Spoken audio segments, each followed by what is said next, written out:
What's up, everybody? It's Tamara at Tam Psych Advice. Thank you for joining me today. Make sure you subscribe to my channel, yada yada. Isn't that what everyone always says? But it's up to you. But I would love it if you joined my channel. It would be a lot of fun to me. And definitely hit that like button.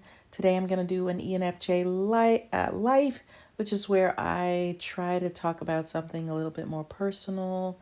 And so today my title is they said what about ENFJs? I'm like, y'all, let me tell you. That's what I hear people saying on their videos sometimes. But anyway, this is interesting because I was watching a video the other day. It was a Myers-Briggs video, and they were saying something about every single type. And so, of course, you can't wait till they get to your type because you want to hear what they're going to say. And they said 3 words about ENFJs, which I'm an ENFJ too. And I want to know what you think. I want to know if you agree that this is true about us, or do you disagree, or do you think that we have moments that were like this, or is this shocking to you? But there were 3 words. The first one, and I'm going to give you definitions. The first word, they called us protagonist. And a protagonist is defined as the leading character or one of the major characters in a drama, movie, novel, or other fictional text. So it's the main figure or one of the most prominent figures in a real situation. So that's not bad, I guess, to be called a protagonist. Like, I guess, does that mean that we take the lead, or that we're often thought of as the lead? Or you tell me, like, how you interpret being called a protagonist. But don't worry, it gets worse. Then they called us condescending. Really? I didn't know I was condescending. Condescending is defined as having or showing a feeling of patronizing superiority. She thought the teachers were arrogant, and condescending is a sentence that they give to further explain that. So, condescending means showing or characterized by a superior attitude towards others. Examples of condescending behavior include acting as if you know everything and you're not open to new ideas, reacting to an upset with, well, that's never happened to me, offering unsolicited advice unless you're a supervisor, not being open to feedback, referring to people in the group in the third person. I mean, what?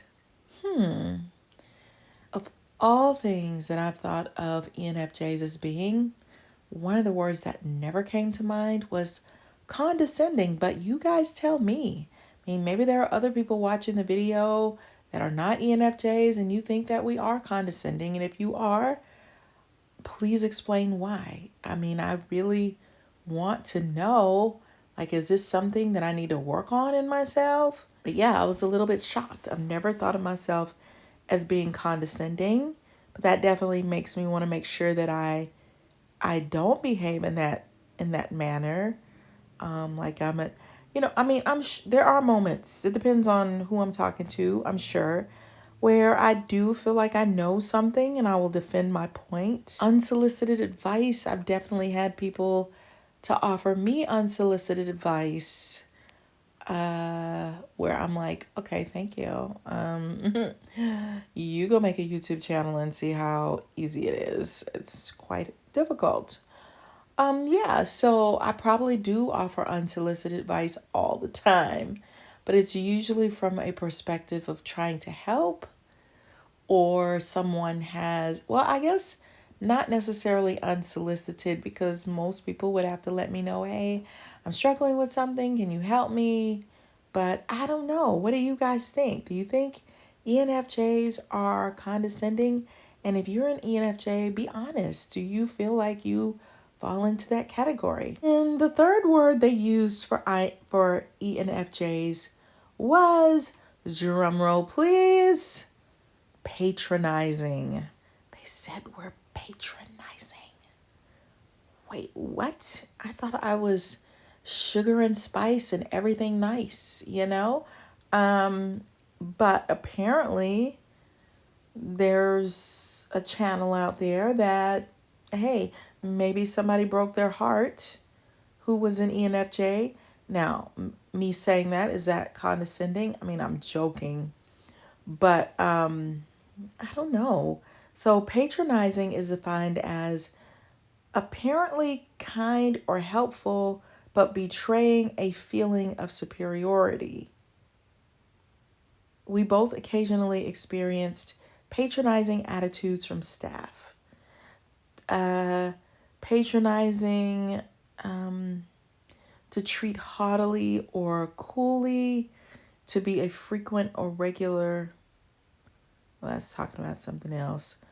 To talk to other people as if they are inferior. An example of patronize is when someone speaks slowly to an older person who can hear perfectly well. I think ENFJs usually read people pretty well. I don't know. I mean, I guess it's a form of arrogance. I think we can be confident or appear confident, or we may not feel as confident as we're trying to portray, but to be haughty or to act as though we're inferior, I don't think we feel that way internally. But now I'm a little worried that, are we coming across that way?